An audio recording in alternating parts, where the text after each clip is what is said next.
नमस्कार दोस्तों, आप देख रहे हैं इंडिया न्यूज का digital platform India news entertainment और आपके साथ मैं हूं गौरव सिंह और मैं हूं आपके साथ वैशाली। और हमारे खास सेगमेंट यादों के झरोखे से आज हम अपने पिटारे से एक ऐसा किस्सा लेकर आए हैं जिसे सुनकर आप न सिर्फ हैरान हो जाएंगे बल्कि ये सोचने पर भी मजबूर हो जाएंगे क्या इंडस्ट्री में वाकई में राइवलरी इतनी चल सकती है।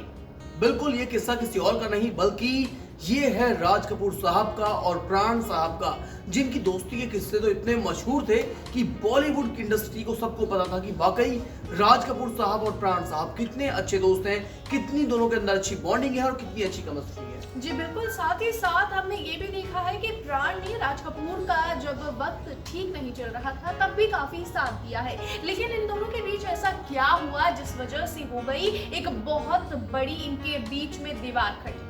बिल्कुल, दोस्ती में दरार कैसे आई ये तो कहानी हम आपको बताएंगे, लेकिन सबसे पहले तो हम आपको ये बताते हैं कि राज कपूर का साथ राज कपूर कब बहुत बुरी दौर में पहुंच गए थे।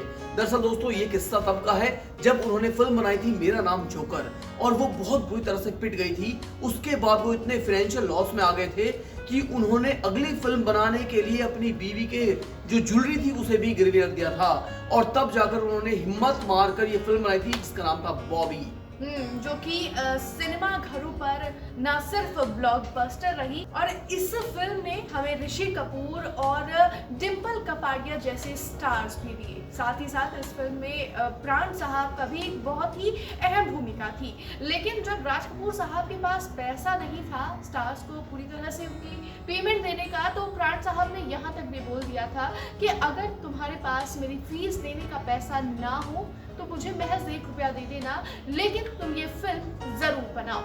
बिल्कुल, जब राज कपूर साहब टूट गए थे, उनके पास पैसा नहीं था, उन्होंने एक सितारे को ऐसे चुना। देखिए वैशाली, कैसे होता है कि राज कपूर ने इस बहाने कि पैसा ना देना पड़े ऋषि कपूर को लॉन्च कर दिया। ऋषि कपूर को एक प्लेटफॉर्म मिल गया।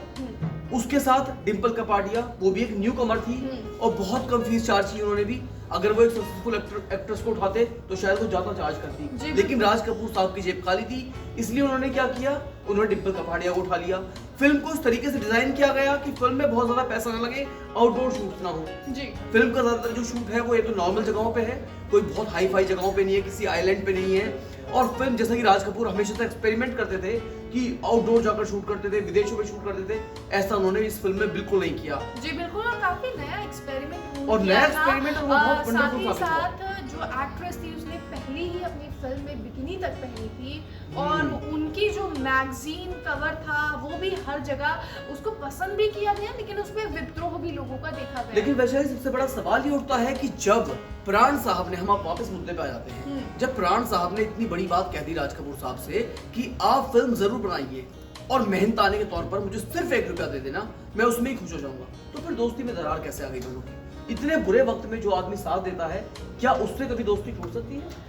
मेरे हिसाब से तो नहीं, लेकिन हम किसी के व्यक्तिगत नेचर के बारे में कुछ कह नहीं सकते, लेकिन इस तरह के किस्से बहुत प्रचलित हैं कि ये फिल्म बहुत ही सक्सेसफुल हुई थी, इसने कमाई भी बहुत अच्छी की थी, लेकिन उसके बावजूद भी राज कपूर साहब ने प्राण की जो बोलते हैं ना मेहनताना या उनकी जो फीस थी वो नहीं दी थी, वो पूरी नहीं दी थी। हाँ बिल्कुल, यही किस्सा है जो मैंने भी सुना है और हमने ये रिसर्च की है और निकाला है। इस रिसर्च के बाद हम भी इस नतीजे में पहुंचे हैं कि जो दोस्ती में जब पैसा आ जाता है ना तो वाकई रिश्ते खराब हो जाते हैं। यानी कहते हैं कि बाप बड़ा ना भैया, सबसे बड़ा रुपया।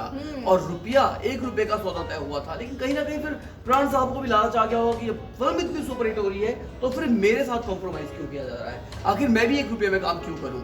तो फाइनली हुआ ये कि उनका जो मेहनतान था वो पूरा अंत तक नहीं पहुंच पाया और इस अच्छी दोस्ती में खट्टी दरार आ गई, जिसके बाद दोनों रिश्ते इतने खराब हो गए कि इन दोनों ने इसके बाद एक भी फिल्म में साथ काम नहीं किया। खैर, ये तो जो रिपोर्ट्स और मैगजीन और न्यूज़पेपर में जिस तरह की बातें थी वो हमने आपके सामने रखी, लेकिन दोनों ही स्टार्स की तरफ से कभी कोई इंटरव्यू या फिर ऐसा कोई बयान नहीं दिया गया कि उनके बीच में दरार आकर किस वजह से आई थी। खैर, सबसे बड़ी बात वैशाली ये हो जाती है कि ये भी दोस्ती का बहुत बड़ा सम्मान है। हम उस दोस्ती को भी सैल्यूट करते हैं कि जो बिगड़ जाने के बाद भी उन्होंने इसके बारे में कभी नेगेटिव फीड नहीं किया। जी, ना कोई बयान, ना कोई इंटरव्यू, ना कोई खुलासा, ना किसी तरह का कोई एक्सपोज किया। बहुत अच्छी बात है ये। जी बिल्कुल। तो फिलहाल हमारे यादों के झरोखे के इस पिटारे में बस इतना ही, लेकिन हम आपके लिए ऐसे ही दिलचस्प और बहुत ही मजेदार किस्से बॉलीवुड के पर्दे से जुड़े और पर्दे के पीछे से जुड़े लेकर आते रहेंगे। तब तक के लिए हमें दीजिए इजाजत। देखते रहें इंडिया न्यूज का digital platform Bye. India news entertainment. अगर आपको हमारा ये वीडियो पसंद आया हो तो वीडियो को लाइक करें और चैनल को सब्सक्राइब करें और हाँ, बेल आइकन को दबाना ना भूलें ताकि आप तक वीडियो का नोटिफिकेशन पहुंचता रहे। देखते रहिए इंडिया न्यूज एंटरटेनमेंट।